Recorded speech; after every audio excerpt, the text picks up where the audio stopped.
अब इतनी लंबी चर्चा हो गई है तो सबसे पहले तो मैं सावरकर, गांधी और नेहरू पर आपके विचार जानना चाहूंगी। नहीं, जरा सा मैं उत्तर दे दूं अरुण मोहन जी को। ये आपने सही कहा कि गांधी की सोच इतनी विशाल है, लेकिन ये भी एक सत्य है कि 1946 से जब से संवैधानिक व्यवस्था तैयार हुई, गांधी को किनारे कर दिया गया और उन्हीं के शिष्यों ने उनको सबसे पहले किनारे किया। भारत के संवैधानिक ढांचे में गांधीवादी सोच की किसी ने कहीं जगह ही नहीं छोड़ी। केवल दो डायरेक्टिव प्रिंसिपल्स में उनको जाकर छोड़ दिया गया कि गाय की रक्षा का प्रावधान होना चाहिए और पंचायती राज व्यवस्था लागू करने के लिए की प्रयास होने चाहिए। तो ये कहना कि अब ये लड़ाई शुरू हुई है और अब गांधी के खिलाफ मोर्चा खोला गया है, ये कहना गलत है। गांधी की मूर्ति तो सब जगह लगी हुई है, लेकिन गांधी की सोच को 1946 से ही किनारे करना शुरू कर दिया था और ये काम कांग्रेस ने ही किया था। दूसरी बात यह है कि हम इनको जो दो भिन्न धाराएं मानते हैं, ये भिन्न धाराएं भी आज की दृष्टिकोण से देखा जाए तो ये भिन्न है। जब स्वतंत्रता की लड़ाई लड़ी जा रही थी तो कई लोग ऐसे थे जो कांग्रेस में भी थे, हिंदू महासभा में भी थे, कांग्रेस में भी थे, लीग में भी थे। जब कम्युनलिज्म का उत्थान हुआ, ज्यादातर 30 के दशक के बाद, 37 के चुनाव के बाद ज्यादा हुआ, इसके बाद ये अलग थलग पड़ना शुरू हुए।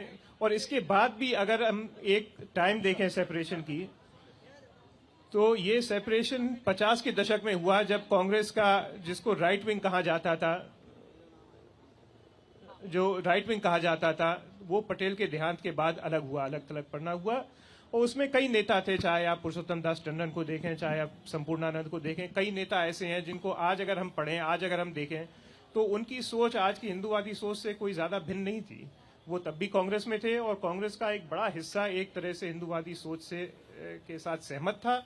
इसके ऊपर नागपुर में बड़ी बहस हुई, जिसमें नेहरू कामयाब हुए। नेहरू के कामयाबी के बाद कई ऐसे नेता थे, हिंदूवादी नेता थे, जो कांग्रेस से धीरे धीरे अलग थलग पड़ना शुरू हुए। नहीं तो लाजपत राय वगैरह आर्य समाज के बड़े नजदीकी संबंध रहे हैं कांग्रेस से। तो ये धाराएं, ये आज की दृष्टिकोण से अगर हम पीछे देखें तो इतिहास हमें एक नजर से देखने को मिलता है, लेकिन वो समय, उस समय का जो कॉन्टेक्स्ट था वो आज से बहुत अलग था। सावरकर ने माफी मांगी, इसको बड़ा मुद्दा बनाया जाता है मौजूदा वक्त में दूसरी धारा की तरफ से।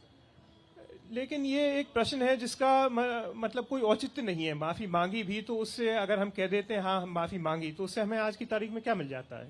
या हम कह देते हैं कि नहीं माफी नहीं मांगी, तो उससे हमें क्या मिल जाता है? ये एक बताने की कोशिश की जाती है कि अंग्रेजों से माफी क्यों मांगी उन्होंने। नहीं, अगर माफी मांग भी